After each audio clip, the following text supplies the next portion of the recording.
Today, we're going to talk about a piece of technology that sounds like it's straight out of science fiction, but it's not. We're looking at a proposal designed not just to connect our brains to computers, but to fundamentally shift the very architecture of how we think. This isn't about getting a better tool, it's about upgrading cognition itself. So let's get right to the core problem. Today's AI, it's a phenomenal mimic. It can write a beautiful poem, it can analyze mountains of data, but it operates as what some thinkers call a philosophical zombie. It can perfectly simulate conscious behavior, but there's no genuine internal experience, no intent. It's just extrapolating from patterns. It can't truly decide to do something new.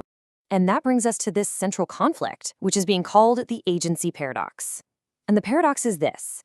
On one hand, you have the immense, almost instantaneous computational power of AI. And on the other, you have the genuine, creative, but incredibly slow intentionality of the human brain. There is a massive, massive disconnect between the two. Yeah, this slide really frames the issue perfectly, doesn't it? On the left, you've got AI, a powerful pattern recognizer with absolutely no intent of its own. And on the right, you've got us.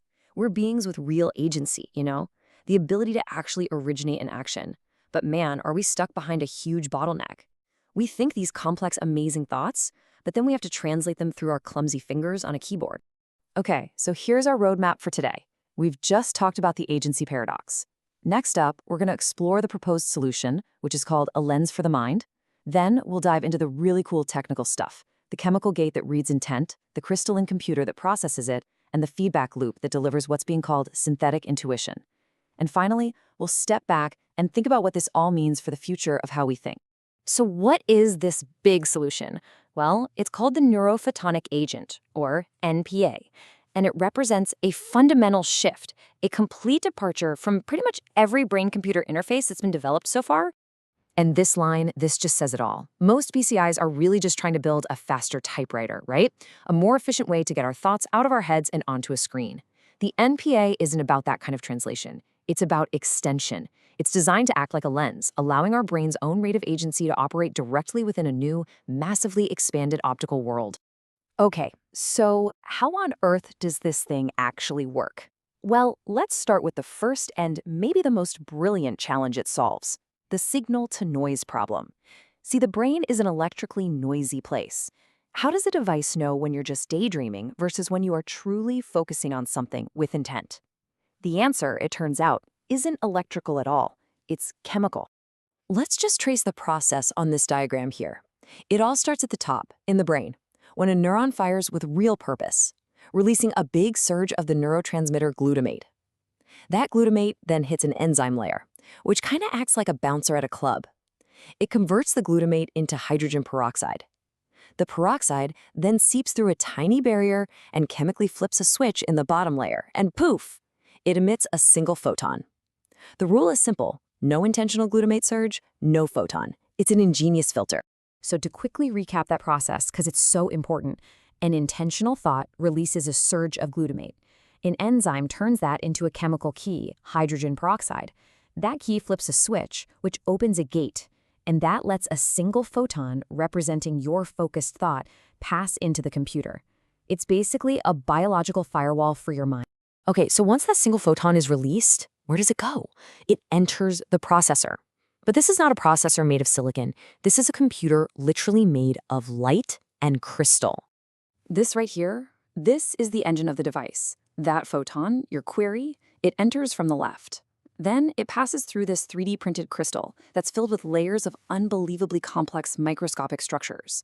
Now, these structures, they are the physical embodiment of a neural network's weights. As the light diffracts and interferes with itself, passing through all these layers, it's actually performing a massive computation. And the answer? It's simply where the light ends up focusing on the detector on the other side. And here's the part that is just revolutionary. The computation itself, the thinking, it consumes zero energy. None. All the energy was used to 3D print the crystal in the first place. The act of doing the calculation is just passive diffraction. And that means it generates no heat, which is, a pretty critical feature for any device you plan on putting inside the brain. The speed is, it's almost incomprehensible. The entire computation happens in about 10 femtoseconds. For perspective, that's the time it takes light to travel across the tiny crystal itself. It's not just fast.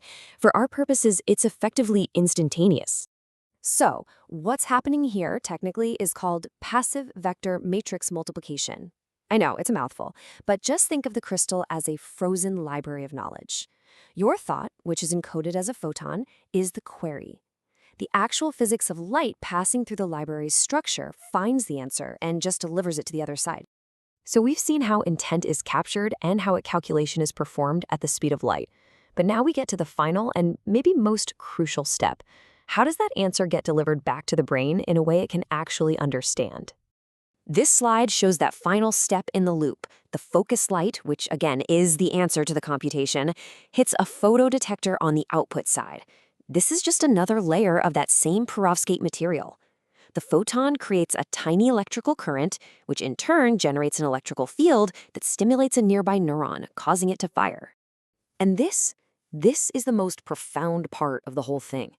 Because this signal completely bypasses all your sensory organs, your eyes, your ears. Your brain doesn't register it as outside information. It perceives the signal as its own thought, a sudden moment of clarity, a synthetic intuition, an aha moment on demand.